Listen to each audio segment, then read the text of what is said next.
Welcome to the Salmon Runs YouTube. Enjoy the video. In this video, I will explain how to use a Figma wireframe kit.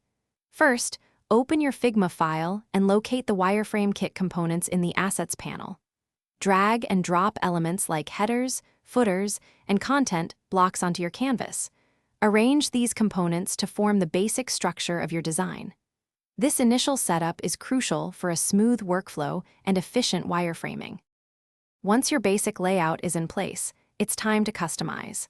Select any component on your canvas and use the Properties panel on the right to change its dimensions, colors, or text.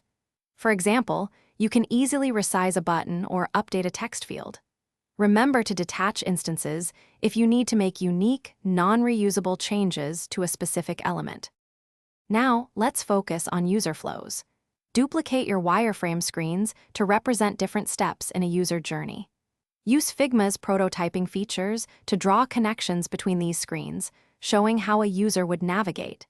You can add simple interactions like on click to transition between pages.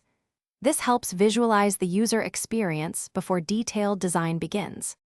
To maximize your efficiency, always maintain consistency in your wireframes.